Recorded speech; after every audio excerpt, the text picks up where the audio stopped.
Salam hörmətli izləyicilər, ABB Investin təqdimatında növbəti podkastımızdır və bu gün xüsusi bir gündür, çünki qonaqlarımız kapital bazarının veteranları, Azərbaycan Kapital Bazarı Assosiasiyasının sədri Orxan müəllim və ABB Invest investisiya şirkətinin direktoru Nadir müəllim. Xoş gəlmisiniz. Çox sağ olun. Biraz belə maraqlı təqdimat oldu.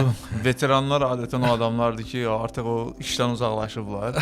Biz hələ ki işimizlə davam edirik. Həvəslə. Siz bilavasitə işin içində olan veteranlarsınız və bu günü xüsusi edən odur ki, biz əvvəlki podkastlarımızdan fərqli olaraq bu gün ümumiyyətlə Azərbaycanda kapital bazarının mövcud durumu, onun tarixi və inkişaf perspektivləri haqqında danışmaq istəyirdim. Ona görə icazənizlə başlayaq. Mənim ilk sualım sizə olacaq, Orxan. AKBA, yəni bilirik Azərbaycanda maliyyə sektorunda ən çox tanınan belə deyək assosiasiyalar, Azərbaycan Banklar Assosiasiyası var, sığortaçılar, mikromaliyyəçilər, amma AKBA haqqında təəssüflər olsun ki, məlumat azdır. Elə bu fürsətdən istifadə edib bir balaca AKBA haqqında danışardınız. Çox sağ olun.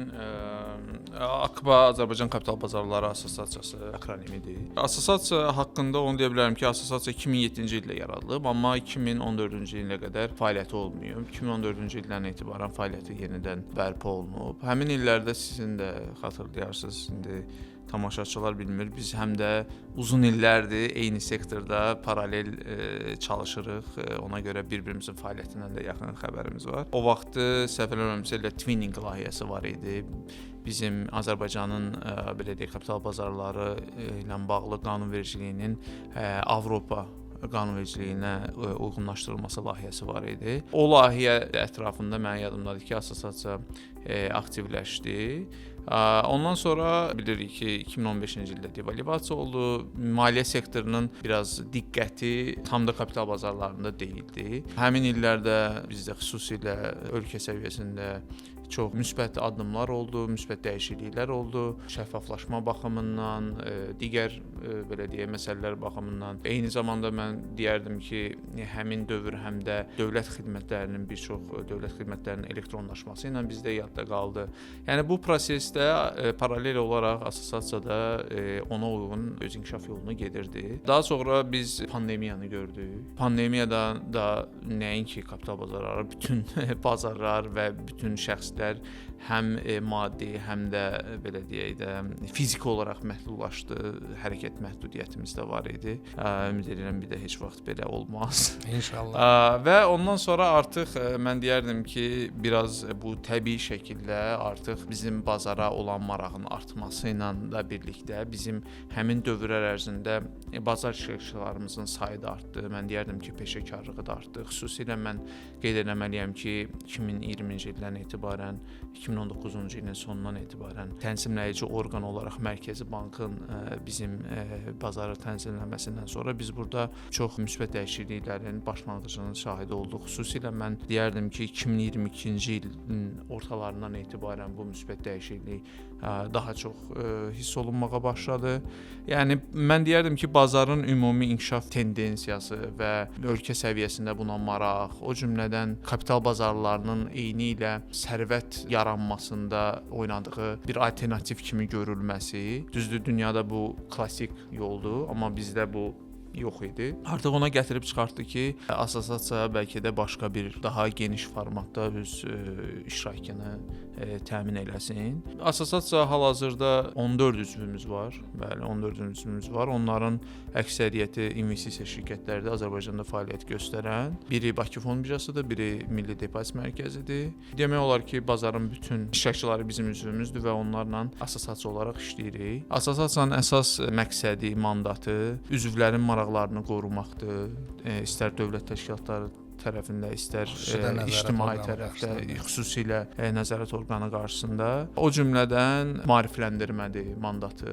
Yəni ki, kapital bazarları ilə bağlı deməli insanları maarifləndirmək, cəmiyyəti maarifləndirmək, onların bu bazarda iştirakını təşviq eləmək, bununla bağlı lazım olan təklifləri hazırlamaq, vermək. Yəni ümumilikdə budur. Düzdür, digər assosiasiyalar belə deyək də, yenə deyirəm ki, həmin bazarın inkişaf tarixçəsinə uyğun olaraq fərqli yol keçmiş ola bilərlər. Bu assosiasiya isə bizim assosiasiya, Kapital Bazarları Assosiasiyası. Bu arada mən qeyd edeyim ki, biz keçən ilin mart ayından etibarən adımızı dəyişdirmişik. Artıq Azərbaycan Kapital Bazarları Assosiasiyası adlandırırıq. Bundan əvvəl isə AFBI adlanırdı. Yəni tarixçə kifayət qədər var. Əslində sadəcə biz keçən il belə deyək də adımızı, brendimizi, nizamnaməmizi dəyişmişik və yeni adla fəaliyyət göstəririk. Təşəkkür. AKBA adını da dəyişəndən sonra adını dəyişməyinə baxmayaraq, amma nisbətən digər assosiasiyalara baxanda biraz gənc assosiasiya sayılır, gənc təşkilat sayılır. Elə ABB Invest də belə çox tanınmağına baxmayaraq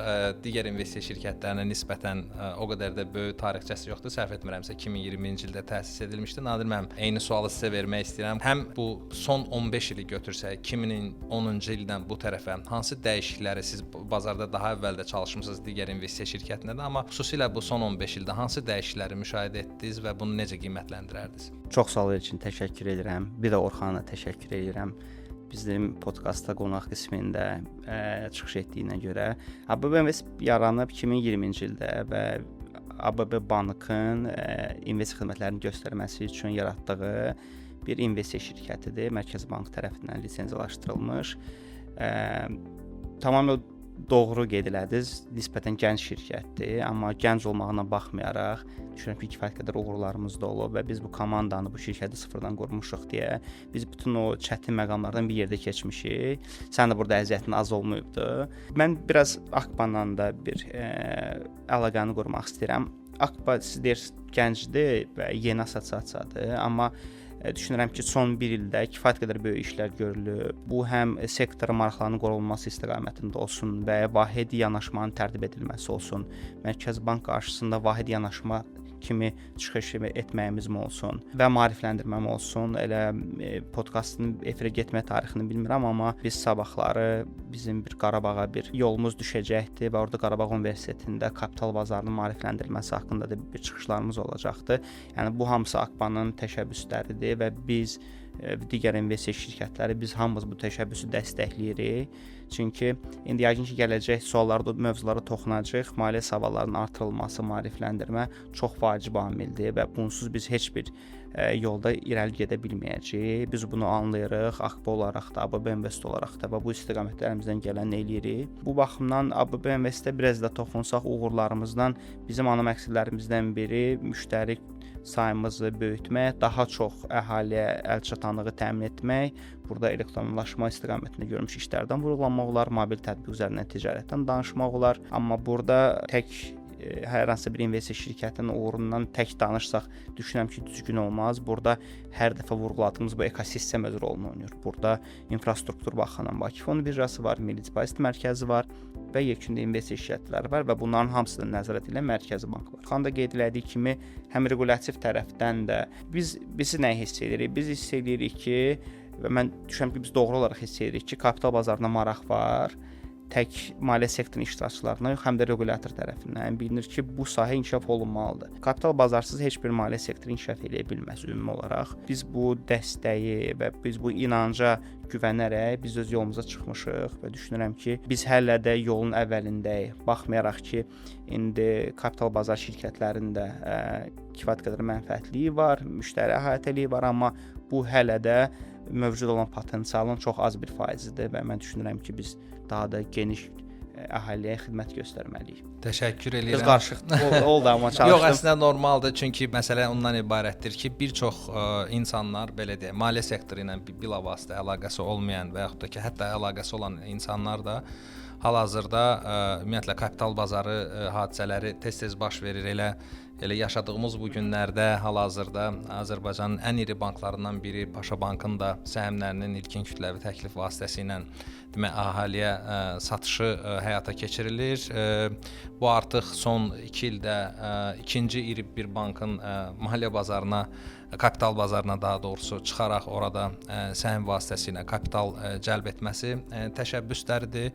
Və siz artıq qeyd etdiyiniz kimi bu elektronlaşdırma bizim bazara da gəldi, çatdı nəhayət ki və bundan artıq minlərlə insan faydalanır və belə deyək, sifarişlərini elektron şəkildə təqdim eləyə bilir. Bu əslində çox yaxşı bir tendensiyadır. Mən ümid edirəm ki, bu tendensiya ümumiyyətlə investisiya xidmətlərinin kapital bazarına çıxışının daha da əlçatan eləyəcək və mən əminəm ki, əhalimizin necə ki bank sektorunda əmanətçilərin sayı səhv etmirəmsə Mərkəzi Bankın statistikasına görə hal-hazırda 200 min nəfərə çatır. Bəli, 200 min ətrafındadır. Ümid edirik ki, Azərbaycanda da investorların sayı gəlib müqayisəli oxşar rəqəmlərə çatacaq. Ümumiyyətlə yenə keçmişə baxsaq, siz qeyd etdiniz, Twinning layihəsi haqqında danışdınız, kapital bazarının. Mən də çox gözəl xatırlayıram, həmin vaxtlarda qanunvericiliyin əsasları qoyuldu. Müxtəlif yerlərdə belə deyək, mülki məcəllədən, orada-burada digər yerlərdə tənzimlənirdi. Vahid qiymət kağızlar bazarı haqqında qanun qəbul edildi.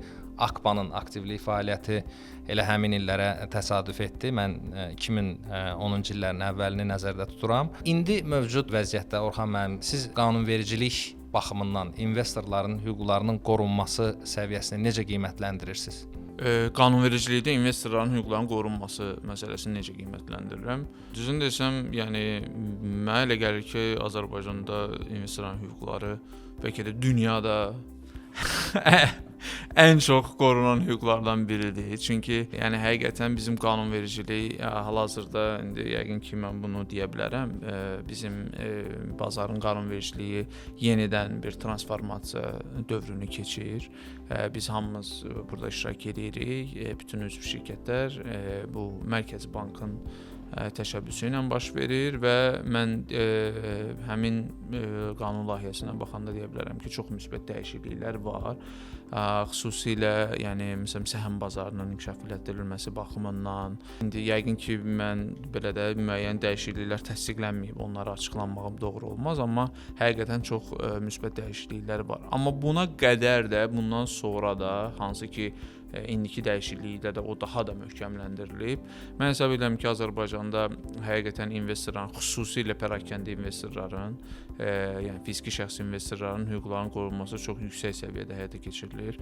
Mərkəzi Bank üçün mən deyərdim ki, çünki Mərkəzi Bankın belə deyək də mandatına biz baxsaq, onun mandatında məsələn maliyyə sabitliyi var, investorların hüquqlarının qorunması var, amma məsələn onun üçün bazarın inkişafı ondan həmin amillərdən sonra gəlir. Yəni əgər qanunvericilik bugünkü gün deyirsə ki, mən bazarın inkişaf eləməyini istəyirəm, amma digər tərəfdən o deyir ki, mən investorların hüquqlarının qorunmasını daha üstün prioritetdə tuturam, nəinki belə deyək də bazarın inkişafını. Ona görə mən hesab edirəm ki, bizim qanunvericilikdə nəinki bizim təcrübəmizdən, ölkəmizdəki təcrübədən, o cümlədən də bir çox digər bizim özümüzə benchmark hesab elədiyimiz ölkələrdən, ən inkişaf eləmiş mən deyərdim ki, ölkələrdən biz o investorların hüquqları qorunması ilə bağlı kifayət qədər o götürülməli olan şeyləri götürmüşük. Amerika kapital bazarlarına baxsaq, mən hətta deyərdim ki, orada bəlkə də bu qədər həssas yanaşma yoxdur, nəinki bizdə var. Ona görə Azərbaycanda fərdi investor olmaq, fiziki şəxs investor olmaq həqiqətən çox güvənlidir. Çünki yəni investor başa düşməlidir ki, o investisiya şirkəti ilə girdiyi əlaqədə birinci andan etibarən sona qədər Mərkəzi Bankın hər addımında nəzarəti var və digər tərəfdən də qanunvericilik də elə dizayn olunub ki, investor yəni istər şirkətin özünə, istər Mərkəzi Banka, istər məhkəmələrdə çox asanlıqla öz hüquqlarını belə deyək də müdafiə eləyə bilir. Bizim məhkəmələr də artıq kifayət qədər bu məsələ üzrə də ixtisaslaşır. Mən deyərdim ki, ixtisaslaşmış məhkəmələr artıq olandan sonra o biraz da o investorların hüquqlarına belə deyək də qorunması istiqamətində müsbət təsir eləyib. Mən çox müsbət qiymətləndirirsiniz. Nadir müəllim, burada təbii sual ortaya çıxır. Biz investorların hüquqlarının müdafiəsindən danışırıq. Nəzarət orqanı, Mərkəzi Bank investorları kimdən və nədən qoruyur? Bax, burada Orxan kifayət qədər ətraflı cavablandırdı öncəki sualınızı. Oradan çıxan hansı məqamlar var da? Ən birinci mən düşünürəm ki, bizi dinləyən, bizim bu podkasta baxan potensial müştərilərə və mövcud investorlara deyəcəyim söz odur ki, ən birinci addım hər hansısa bir qiymətli kağızlar bazarında atılacaq bir əqdin bağlanması üçün müraciət edəndə Mərkəzi Bank tərəfindən təqdim olunmuş lisenziyalı investisiya şirkətinə müraciət olmalıdır. Ən birinci, beləndə başlanğıc qorunma məqsədi oradan başlayır. Hər hansı bir sayt üzərindənmi, yox, sosial şəbəkələrdə kifayət qədər böyük reklamlarla müştərilər cəlb olunur. Müqavilə bağladığınız şirkətin bizim ölkədə Mərkəzi Bank tərəfindən lisenziyaya malik olmadığını yoxlamaq lazımdır. Birinci qorunma buradan başlayır. O da niyə oradan başlayır, onu da deyim. Çünki investisiya şirkətində rəhbər şəxsindən tutmuş, əqdi imzalayan və hesabatı təqdim edən işçilərin hamısı xüsusi imtahan mı deyim, yəni attestasiya mı deyim, bu proseslərdən keçmiş şəxslər olan kifayət qədər peşəkar adamlar olurlar ki, heç bir dələduzluq hallarına yol verilməsin. Və investisiyada baxın, investisiyada biz danışırıq, investorların hüquqlarının qorunması, amma düzdür, qanunvericilik tərəfindən hüquqlar qorunur, amma investisiya öz-özlüyündə az da olsa risk daşımalıdır. Amma bu investisiya riski olmalıdır. İnvestisiya şirkətinlə bağlı risk yox, aldığın qiymətli kağızla bağlı riskləri müştərinin özü zaten daşımalıdır. O baxımdan düşünürəm ki, bugünkü halda Mərkəzi Bankın kifayət qədər güclü nəzarəti var və Azərbaycanda fəaliyyət göstərən bütün investisiya şirkətlərinin xidmətlərindən bizim investorlar rahatlıqla yararlana bilərlər. Sadəcə yararlanan zaman investisiya etdiyi qiymətli kağızlara bir baxmaq lazım. Yəni müştəri daha çox ora fokuslanmalıdır. Çünki qalanı zaten Mərkəzi Bank eləyir. Bəxtlər əvvəldə toxundun ki, bazarda indi IPO prosesi gedir də. İlkin kütləvi təklif olunan bankın səhmləri var, Paşa Bankın səhmləri var və fürsətdən istifadə edib ipo.paşabank.az saytından və ya istənilən Azərbaycanda fəaliyyət göstərən və lisenziyaya malik olan investisiya şirkəti vasitəsilə bu səhm haqqında kifayət qədər məlumat əldə etmək olar və istənilən investisiya şirkəti vasitəsilə öz sifarişini yerləşdirə bilərlər. investorları biz bu edilməsi kimi bir hal-hazırda tövsiyə vermirik, birbaşa tövsiyə vermirik, çünki bu artıq investisiya məsləhətinə çevrilməsin deyə, amma kifayət qədər perspektivi olan və gələcəkdə yaxşı nəticələr göstərə bilən səhmlərdən biri olduğunu düşünürük. Amma yenə də bütün maliyyə məlumatları, açıqlanan bütün maliyyə belə deyim hesabatlarına baxıb yenə də investorlar öz qərarını verə bilərlər. Bunu bağlasaq sizin sualınıza, investor həm və o səhm və ABB-nin səhmi və digər bir səhmi aldıqdan sonra həmin qiymətli kağızlar Milli Depozit Mərkəzində müştərinin adına depo hesabında saxlanılır.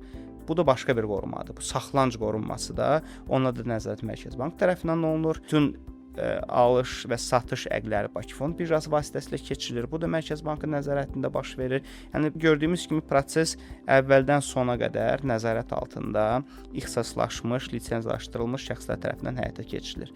Yəni bu gözəl münbit şəraitdə investisiya etmək məncə olar, lazımdır və biz buna inanırıq ki, kifayət qədər də böyük investor sayına gəlib çıxacağıq. Toxunduz unikal depozit saxlayan vətəndaşların sayına o 200 minə yaxın bir çatır səhv etmirəmsə, amma mən çox rahatlıqla deyə bilərəm ki, unikal investor sayı da düşünürəm ki, artıq 100 minə gəlib çatmalıdır. Ən azı ABB-nin keysində bu 35 minə gəlib çatmışdı.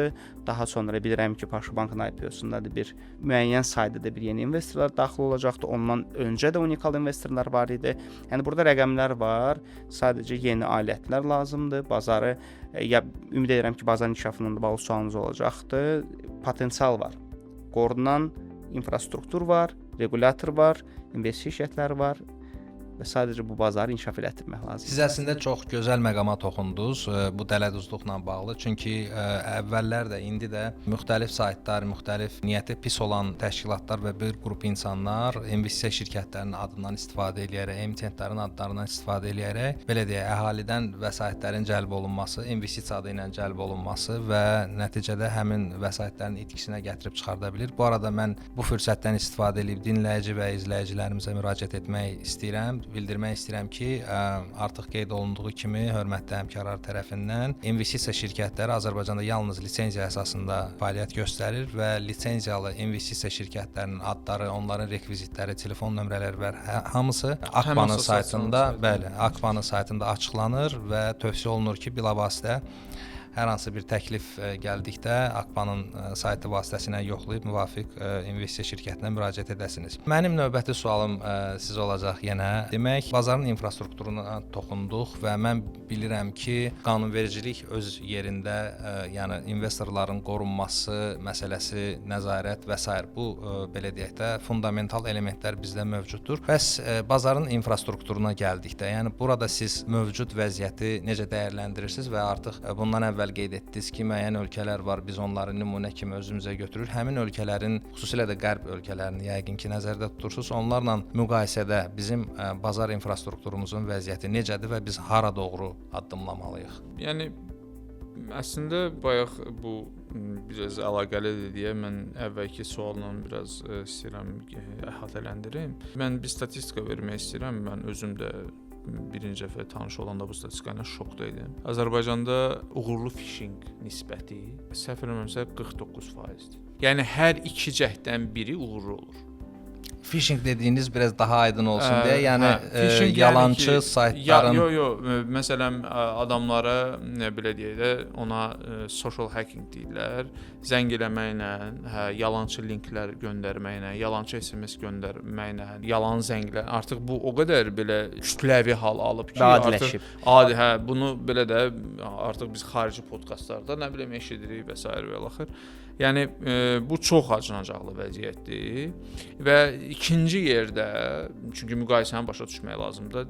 Azərbaycan dünyada birinci yerdədir bu uğurlu phishingə görə. İkinci yerdə Yəmən və orada phishingin uğur dərəcəsi, nisbəti 9%. 9%. Bizdə isə 49%. 5 dəfə fərq var təqribən.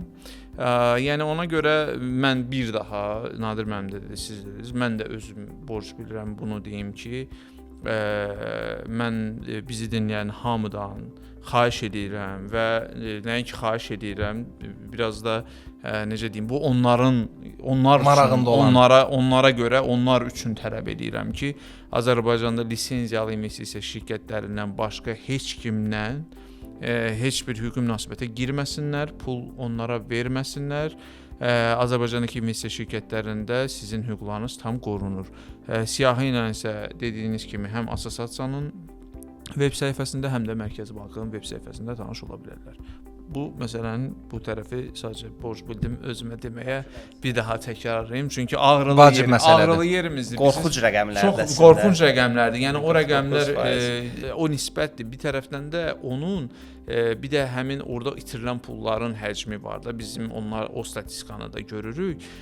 Təqribən təxmin eləyə bilirik. Yəni təqribən az qala bizim bazar boydadır. Yəni siz təsəvvür edin ki, o olmasa, yəni ki, bizim bazarın həcmi 2 dəfə arta bilər də. Yəni belə baxaq məsələyə. Qaldı ki, infrastruktur baxımından mənə elə gəlir ki, infrastruktur bazarın tələblərinə uyğun formalaşır. Çünki belə deyək də, bazar nəyi tələb edirsə, infrastruktur da ona adekvat şəkildə inkişaf eləyir. Mən deyim ki, biz hal-hazırda belə deyək də yaxşı vəziyyətdədir. Biz belə deyək də məsafədən heç olmasa sifarişlərin verilməsi olsun, hesabatlılıq olsun, onların avtomatlaşdırılması olsun, hesabların açılması olsun. Məsələn, hesabların açılması vaxt var idi, 3 gün çəkirdi. İndi bir kliklə bunu həll etmək olur və ya sifariş vermək üçün mütləq ofisə gedib yaxınlaşıb yaş imza vermək lazım idi. İndi bunu artıq applikasiyalar üzərindən eləmək olur. Yəni o barədə biz inkişaf yoluna baxsaq kifayət qədər inkişaf eləyib. Amma təbii ki, öz çatışmazlıqları var. O çatışmazlıqlar da bazarın çağırışlarına uyğun olaraq bir-bir aradan qaldırılır. Amma bunlar təbii ki, böyük belə deyək də vəsait, ekspertiza tələb edən işlərdir. Amma mən hesab edirəm ki, növbəti illərdə həm infrastruktur baxımından, həm siz alət baxımından, çünki Azərbaycanda məsələn bu günə qədər bizdə kapital bazarlarında istiqraz alətimiz olub, dövlət istiqrazları olub, sonra korporativ istiqraz bazarımız kifayət qədər inkişaf dövrü keçib, yaxşı inkişaf dövrü keçib. İndi də biz səhm bazarının inkişaf dövrünü görürük. İndi biz arzu edirik ki, səhmlər artıq çoxalacaq, çünki Paşa Bankın səhm emissiyası mənə elə gəlir ki, bazarda bir çox məsələnin yaxşılaşdırılması üçün o məsələnin yaxşılaşdırılmasından birbaşa ünvanlanır. Birinci məsələ güvənin formalaşmasıdır da. Məsələn, biz Beynəlxalq Bankın IPO-sunda bunu gördük ki, Beynəlxalq Bankın özünün bir güvəni var idi, dövlətdən gələn, çünki ən böyük səhmdarı dövlətdir və dövlətə güvənən hər kəs də bilir ki, dövlət səhmdarı olduğu bankdır. Amma Paşa Bankın belə deyək, bu IPO-da yaratdığı əsas dəyər mən hesab edirəm ki, məhz hansısa bir özəl təşkilatın bu ən böyük banklardan biri olsa belə IPO-ya çıxmasıdır. Çünki bu onun arxasındakı səhmdar dövlət deyil də. Ona görə mən hesab edirəm ki, çox vacibdir. Həm də digər belə deyək də IPO-ya çıxmaq istəyənlər üçün müəyyən bir cığır açır ki, özəl təşkilatda, yəni dayanıqlı, güvənli ola bilər. İnsanların güvəninin formalaşdırılması baxımından mənə gəlir ki, çox vacib məqamdır. İkinci məqam səhmdar emitent münasibətləridir. Biz bazarda uzun müddət fəaliyyət göstərən şəxslər kimi bilirik ki, yəni bu münasibətlər sağlam formalaşmayıb bizdə. Yəni ola bilər dinləyicilərimizin xəbəri yoxdur, amma 90-cı illərdə siz bilirsiniz ki, kifayət qədər də belə özəlləşmə prosesi gedib, o özəlləşmə prosesi səhv aparılıb da. Bəlkə də biz əvvələ qayıtsaydıq, biz də o addımları atardıq, amma səhv eləyərdik. Bu retrospektiv baxanda biz bunu səhv dəyərləndirə bilirik. Və onun nəticələrində biz görürük ki, həm güvən, həm belə deyək də sağlam münasibətlər sistemində problemlər yaranıb və biz indi o zədələnmiş bəlkə də münasibətləri düzəltməyə çalışırıq. Düzdür, orada nəsil fərqi də var. İndi bizi yəqin ki dinləyən nəslin böyük bir hissəsi də 35 yaşın altındadır. Amma bu çox vacibdir. Ona görə mən əslində burdan bizi dinləyən hər kəsə çağırış eləyərdim ki, düzdür, Nadir mənim məsləhətdən qaçır, amma mən çağırış eləyərdim ki, bu məsləhət deyil. Siz fərqi yoxdur. Yəni Paşa Bankın səhmini bəyənirsiniz, bəyənmirsiniz, almaq istəyirsiniz, istəmirsiniz. Kapital bazarlarına giriş baxımından bu səhmi almağınız çox vacibdir. Çünki burada əgər heç vaxt səhm almamısınızsa, birinci ilkin olaraq görəcəksiniz ki, ən azından səhmi necə aldınız? Necə bu baş verdi? İkinci tərəfdən məsələn siz bunu düzdür, məsələn siz bunu fərqli məsələn platformalarda eləyə bilərsiniz də. Siz bunu məsələn ABB Investin platforması var.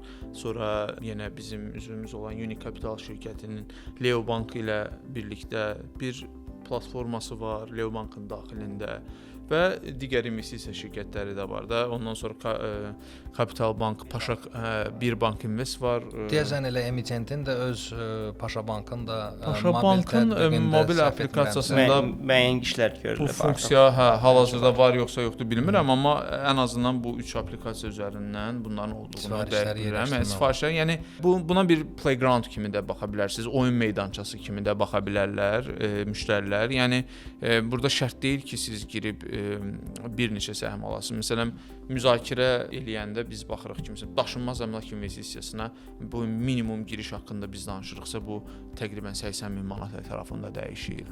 Nə bilim, siz bu məsələn bank depoziti haqqında fikirləşirsinizsə, orada da belə deyək, 100 min manatdan aşağı və 18 aydan az müddətdə siz onu yerləşdirirsəz, 10% vergi verməli olacaqsınız. Amma Paşa Bankın səhmləri üzrə əldə etdiyiniz dividendlərdə 2028-ci ilin fevralına qədər heç bir belə deyək də vergi yoxdur.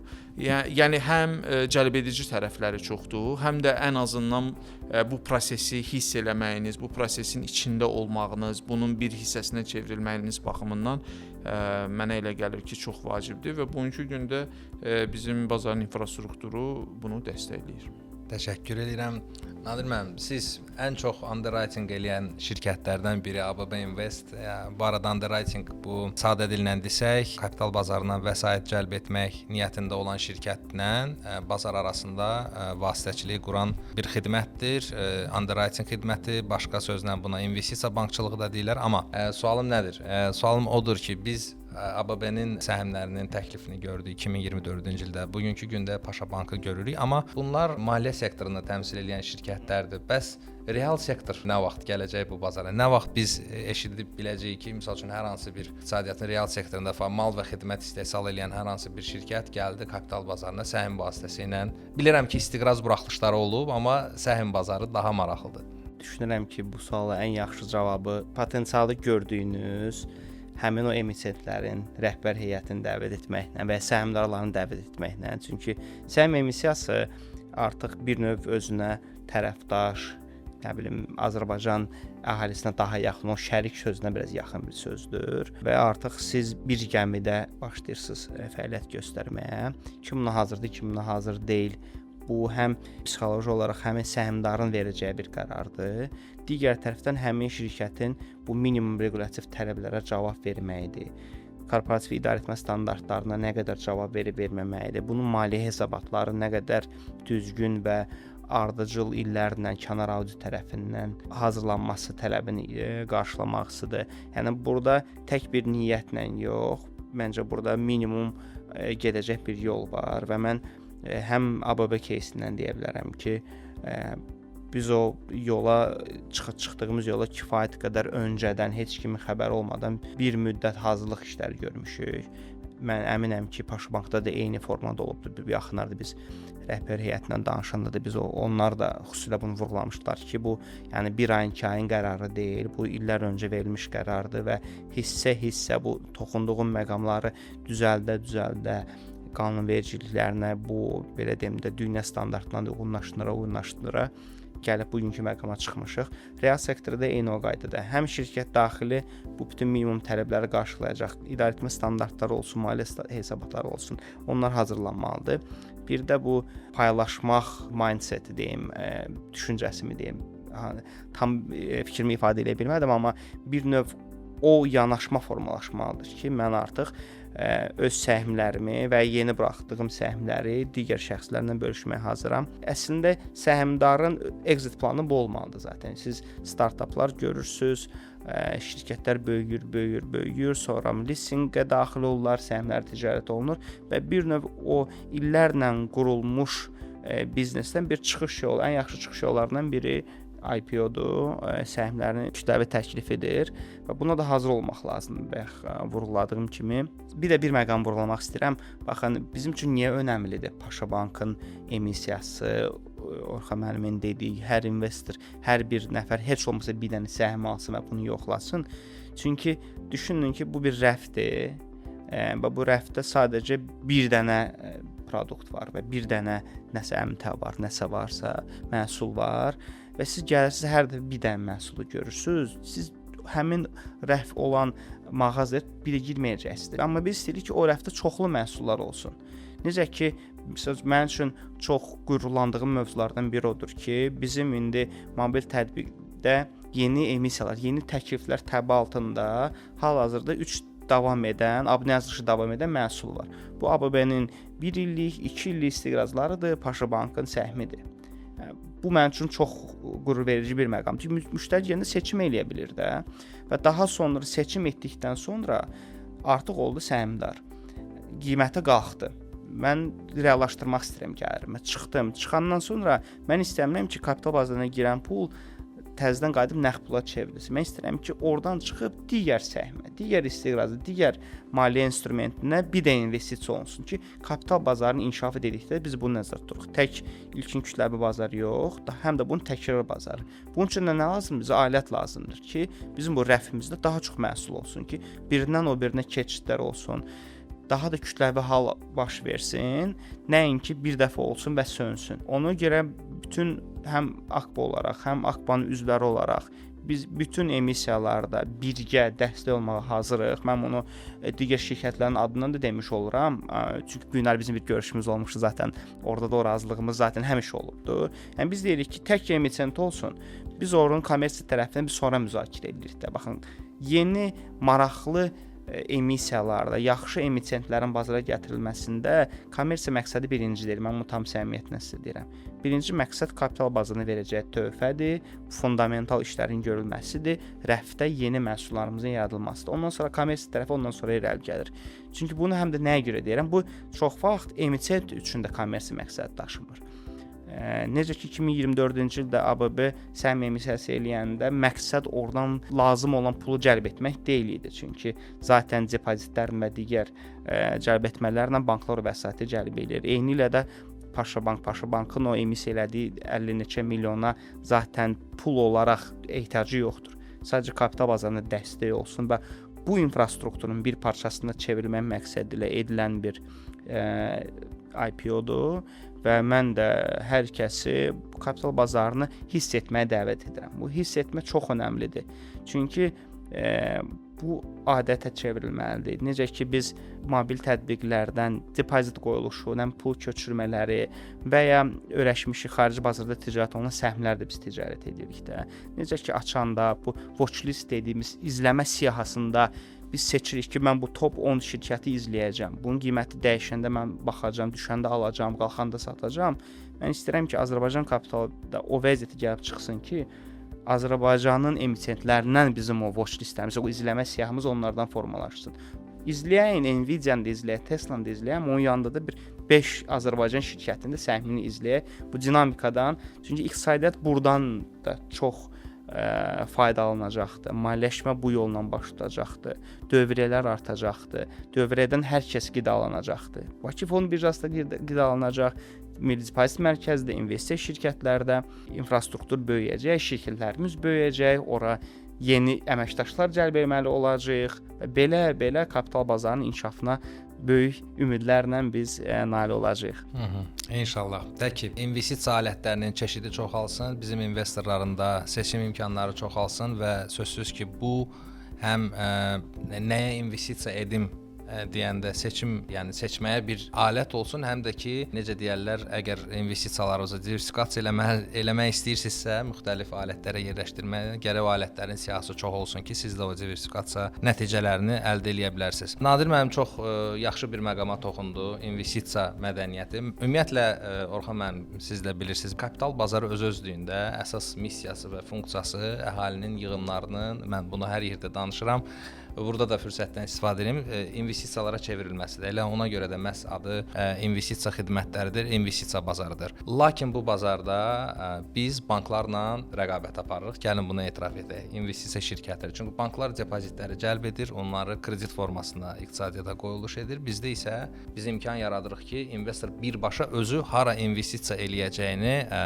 özü qərar versin və o investisiya riskinin özünü üzərinə götürsün. Bax, burada iki sualım olacaq sizə. Azərbaycandakı bu investisiya mədəniyyətini, yığım mədəniyyətini necə dəyərləndirirsiniz və bu istiqamətdə hansı sizcə addımlar, tədbirlər olmalıdır? İkinci sualda artıq yığımı olan, investisiya üçün vəsaiti olan sıravi bir vətəndaş həmin investisiyanı yerləşdirərkən qiymətli kağızlara nəyə diqqət etməlidir? O riskləri necə ölçməlidir? Mən o kateqoriya insanlardan danışıram ki, hansılar ki, maliyyə sektorundan biraz uzaqdır, onlar digər sektorlarda çalışırlar, amma onlar üçün bax bu... Siz birinci mən demək istərdim ki, bu risk məsələsində ən böyük risk ümumiyyətlə işin eləməməkdir. Çünki insan evdən çıxmasa əzəlləri atrofiya olur, nə bilim, yavaş-yavaş funksiyalarını itirir, artıq lazımsız olur. Amma insan hərəkət eləyirsə, hərəkət elədiyi anda risk başlayır. Bizim yaxşı bir atalar sözümüz var. Gəzməyən ayağa daş dəyməz ya da gəzən ayağa daş dəyər. Yəni əgər ayaq gəzirsə ona daş dəyməyi normaldır. Amma bizim burada investorların eləməli olduğu şey riskləri tamamilə aradan qaldırmaq deyil. Çünki bu mümkün deyil. Risk həmişə var.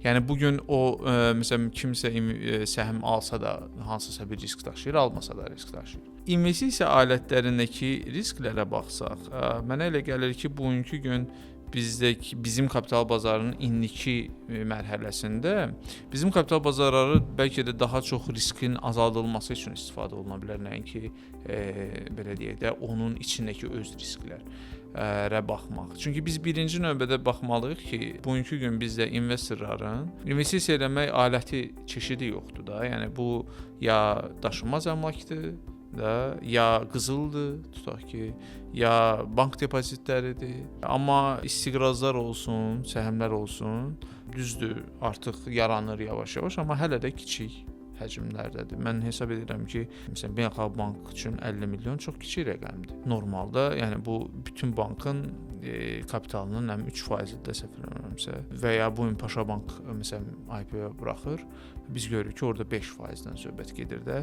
Amma əslində normalda bu biz 20, 25, 30%-ləri görməliyik də yavaş-yavaş. Və buradakı əsas risk investorun vəsaitini ancaq pul formasında və ya qızıl formasında və ya belə deyək, bank depozit formasında saxlamasıdır. Elə bu riski aradan qaldırmaq üçün, bu riski azaltmaq üçün investor birinci kapital bazarlarına girməlidir.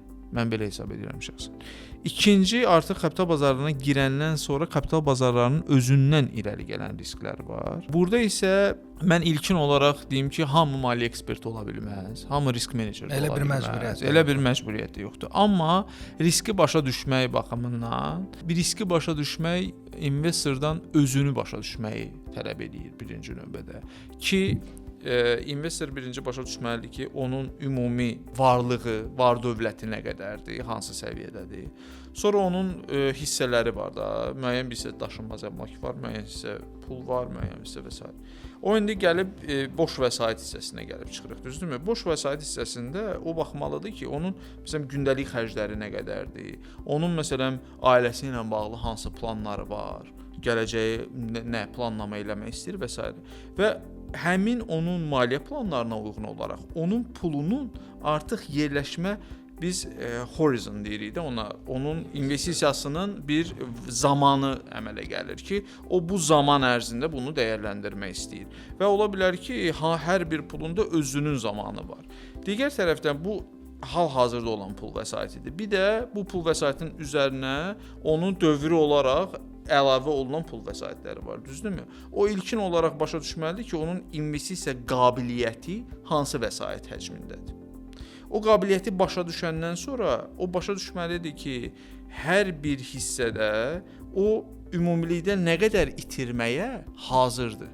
Çünki siz bir yola çıxırsınızsa, məsələn, tutaq ki, siz istirahətə gedirsiniz. Hansısa Azərbaycanın məsələn rayonlarına və ya harasa. Avtomobillə gedirsiniz. Həmin avtomobillə gedəndə təkər partlaya bilər. Bu avtomatik olaraq sizin istirahətinizin maya dərinin üzərinə gəlir.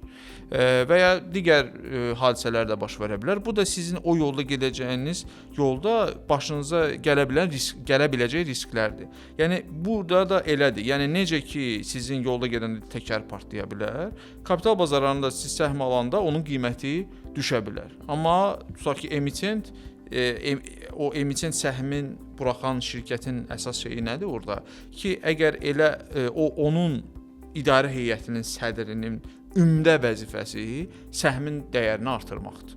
Və bu səhmin dəyərini artırmaq isə həmin şirkətin mənfəətinin artırılmağından gedir. Bir investor bunu başa düşəndən sonra ki, o nə qədər itirməyə hazırdır. Çünki məsələmdə siz bir təkər itirməyə hazırsınız da, baqajda bir dənə təkər var. İkinci təkərdə siz problem yaşayacaqsınız. Yəni ən vacibi hesab kitabı bilməkdir, öz məqsədlərini bilməkdir. Ondan sonrası isə əlbəttə ki, birinci bizim məsləhət gördüyümüz risk azaltma metodu diversifikasiyadır. Bayaq onun üstündə Nadir müəllim dediyi o fərqli alətlər olmalıdır ki, bütün pulu bir zəmbildə yığmayasınız. Atıram, sizin müəyyən bir vəsaitiniz var, boş vəsaitiniz var. O vəsaitin müəyyən bir hissəsini kapital bazarlarında dəyərləndirməyə qərar verdiniz. Onun içində belə hamısını bir səhmə, məsələn, yüklənmək, bir istiqraza yüklənmək doğru deyil. Əgər sizin əlinizdə çeşidi varsa ki, bu gün var, mən hesab edirəm ki, həmin o gözləntiyə uyğun olaraq siz baxmalısınız ki, bəlkə sizə gələcəkdə sabit, sizin əmin olduğunuz, belə deyək də, pul axınları gəlməlidir. Məsələn, uşağınızın təhsil haqqı var. Uşağınızın təhsil haqqı siz məktəblə danışmısınız, təqribi bilirsiniz ki, məsələn, nə qədər aylıq onlara pul verməlisiniz. Siz müəyyən bir investisiya yerləşdirə bilərsiniz ki, həmin o pul axını sizə avtomatik şəkildə baş versin. Bu ayırdınız. Xərcləri bağlasın. Xərcləri bağladınız. Ondan sonra ikinci hissəsini məsələn artıq görürsüz ki, daha uzun müddətli boş pulunuz var.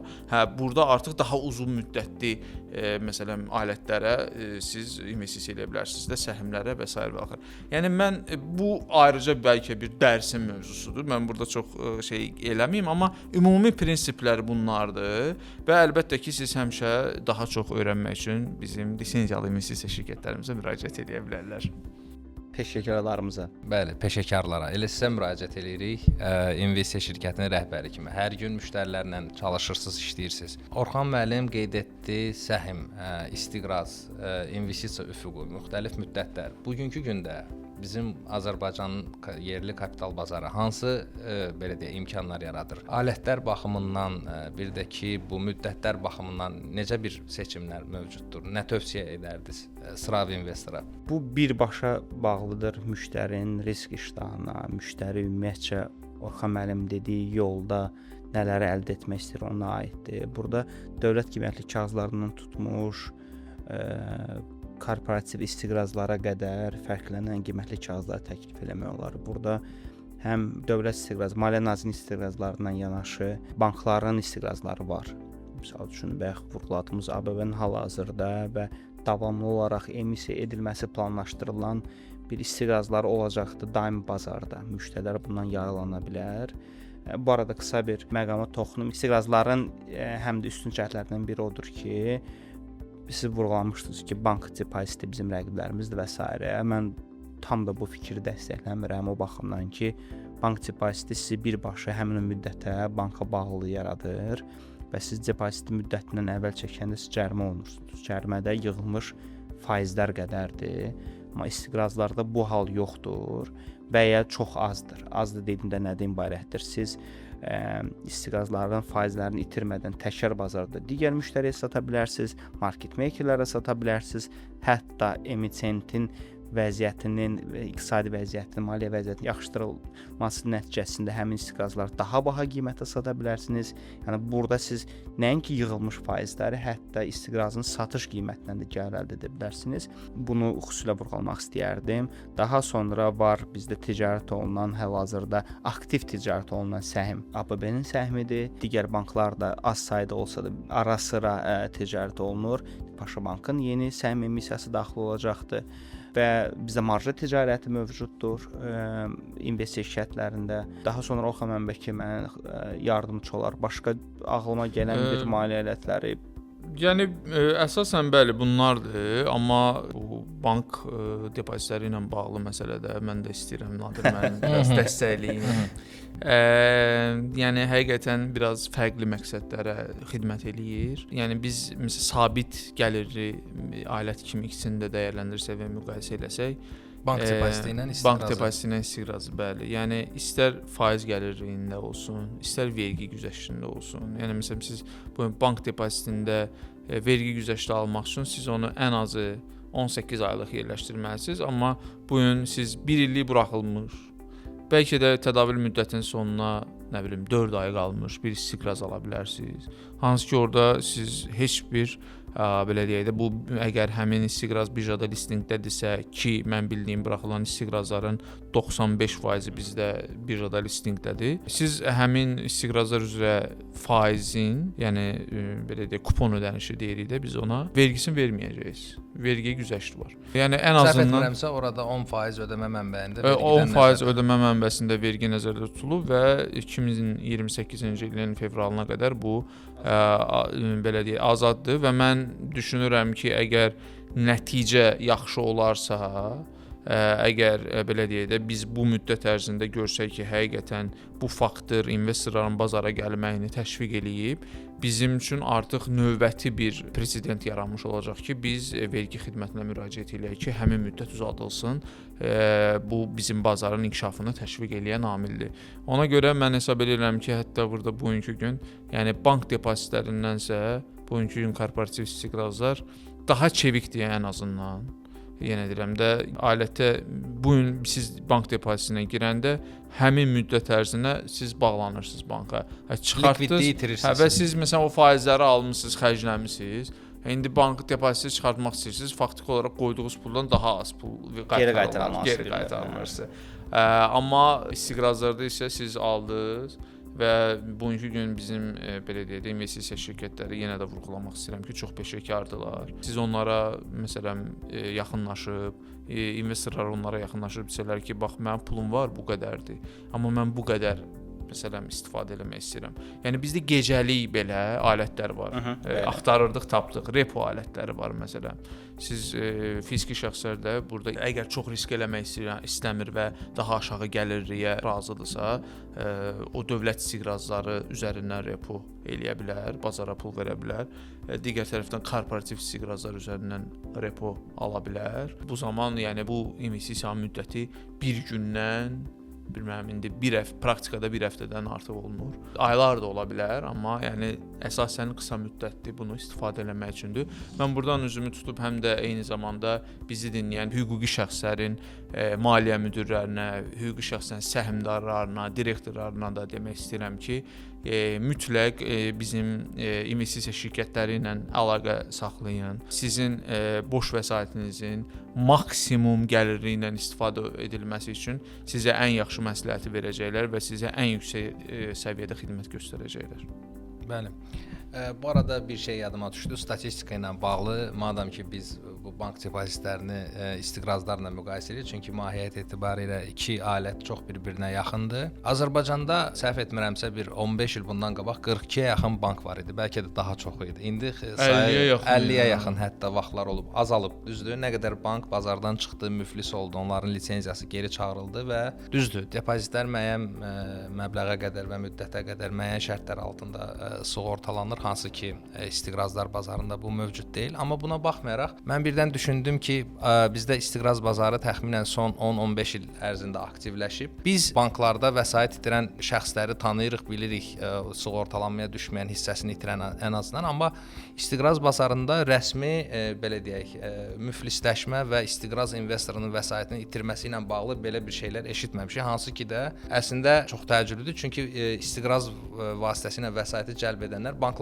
banklardır, amma banklardan başqa digər təşkilatlar da var. Bu da onu göstərir ki, yəni istiqraz buraxılışına emitentlər kifayət qədər ciddi yanaşırlar və öz investorlar qarşısında öhdəliklərini vaxtı-vaxtında və tam həcmdə ödəməyə öhdəlik götürürlər. Hansı ki də bu da çox gözəl bir faktdır və statistikadır. İnşallah ki belə də davam eləyəcək. Mən isə istəyərdim ki, siz maliyyə müdirlərindən danışdınız. Bu investorlar fiziki şəxslər deyil əlbəttə ki, burada hüquqi şəxslər də çıxış eləyir. Bugünkü gündə Nadir müəllim, Azərbaycan kapital bazarı hüquqi şəxslərin bir investor kimi hansı alətləri təqdim eləyir və o alətlərin belə deyək, üstünlükləri və yaxud da ki mənfi tərəfləri nədir sizcə? Hüquqi şəxslər üçün təqdim olunan investisiya məhsulları. Bəli, onlar üçün hansı imkanlar var bazarda, mövcud durumda? Mövcud durumda baxar bizim bu hüquqi şəxs korporativ müştəri dediyimiz vəsaiti var investisiya etmək istəyir, yoxsa vəsait cəlb etmək istəyir? Yox, yəni vəsaiti cəlb edən emitentlərdən danışmırıq, yalnız vəsaiti yerləşdirmək istəyən, bəli. Burada səmimi danışsaq, korporativ müştərilər, bu hüquqi şəxs müştərilərin daxili investisiya sənədlərinə arxalanan bir qərardır. Çünki bu risk iştahı sənədi korporativ şirkətlər, hüquqi şəxslər tərəfindən özlərinin risk menecment baxımından hazırladığı bir sənədlərdir. Bunun əsasında investisiya edəcək məhsulları zaten birinci özləri məhdudlaşdırır. Bu məhdudlaşmaya baxmasaq, fiziki şəxsin investisiya etdiyi istənilən qiymətli kağıza eynilə də hüquqi şəxs investisiya edə bilər. Burada heç bir məhdudiyyət yoxdur. Praktiki olaraq baxsaq, ən çox investisiya olunan dövlət qiymətli kağızlardır. Burada Maliyyə Nazirliyinin istiqrazlarından söhbət gedir və reytinqi yüksək olan yerli və ya xarici emitentlərin istiqrazlarından söhbət gedir. Səhm bazarında hüquqi şəxslər çox da aktivdirmi? Məncə deyil. Bu yenə də risk iştah sənədinə bağlı bir şeydir. Amma bəlkə də aktiv olmalıdırlar. Yəni bu praktikanı da məncə yaşamalıdırlar. Niyə də hər hansı bir bankın, elə ABB olsun, Paşa Bank olsun, onun səhmdarına çevrilməsin. Bu üstünlükdən məncə yararlanmalıdırlar. Amma yenə deyirəm, bu birbaşa hüquqi şəxsin risk iştahı sənədinə bağlı bir şeydir. Məhsulların siyahısı ilk olaraq orada filtrdən keçməlidir. Orada məhdudlaşmayanların isə sıralamasını mən vurğuladım. Yəni burada ona görə fiziki və hüquqi şəxsləri çox da belə ayırmaq kimi bir ideya ağlıma gəlmir. Çünki bu yalnız fizik şəxs üçündür ya da bu sırf hüquqi şəxs üçündür deyilən bir qiymətli kağız məncə yoxdur. Hər iki kateqoriya investor üçün, yəni istənilən qiymətli kağız. Yenə də Orxan mənim vurğuladığı investisiya şirkətlərinin peşəkarlarına müraciət etməklə bu fürsətlərdən yararlana bilərlər. Yəni burada heç bir məhdudiyyət yoxdur. Nadir müəllim toxundu. Hüquqi şəxslərin investisiya imkanları bildiyimiz kimi artıq heç bir şeylə məhdudlaşmır. İstədiyi alətə onlar investisiya eləyə bilərlər. Bəs vəsait cəlb etmə baxımından biz bayaq Paşa Bankın IPO-sundan danışdıq, ABB-nin IPO-sundan danışdıq və sair istiqraz buraxılışlarından. Bir hüquqi şəxs vəsait cəlb edərkən onun qarşısında iki seçim var. Ya banka müraciət edib kredit ala bilər, hansını ki də əksər Azərbaycan şirkətləri ilə bunu edir və onların alternativi var, qiymətli kağızlar bazar vasitəsilə vəsait ya istiqraz buraxsın, ya səhəm buraxsın. Bax bu iki seçim arasında əsas üstünlük hansı tərəfdədir və bundan vəsait cəlb edənlər necə faydalana bilər? Bax mən düşünürəm ki, burada banklar üzərindən bankdakı kredit, yenə də istiqraz və ya istiqraz buraxmaq, bunlar yenə də biz müqayisə edə bilərik, amma fərqli şeylərdir. Hərəsinin öz üstünlükləri var, öz belə deyək də çatışmayan cəhətləri var. Biz məsələyə sırf maliyyə idarə etməsi baxımından baxırıqsa, bu şirkətin profilinə görə dəyişə bilər. Amma mən düşünürəm ki, istiqraz buraxılışı uzun müddətli perspektivdə daha faydalıdır şirkət üçün. Nəyə görə? Çünki əgər hər hansı bir şirkət bankdan kredit götürürsə, burada bir neçə şey baş verir də. Bir üstün cəhəti odur ki, bank bu ilə bağlı sürətli qərar verir. İkinci tərəfi odur ki, bank həmin krediti ödənilə bilmədiyi halda restrukturizasiya edə bilər. Amma bundan başqa digər bütün parametrlərdə biz görə bilərik ki, istiqraz buraxmaq daha faydalıdır, daha üstündür. Nəyə görə? Çünki bir şirkət bankdan kredit alanda onun geri qaytarılma şərtlərində uzaqbaşı həmin kreditin müddətinə və mahiyyətinə uyğun olaraq hansısa bir neçə ay əsas məbləğdən ödəniş etməmə güzəşt müddəti ola bilər. Bu bir neçə aydır da maksimum. Amma istiqrazda siz istiqrazı hansı müddətə buraxırsınızsa buraxın, şərt odur ki, siz buraxdığınız istiqrazın məbləğinə uyğun olaraq söz verdiyiniz tarixlərdə faizləri ödəyirsiniz və əsas məbləği ən axırda ödəyirsiniz.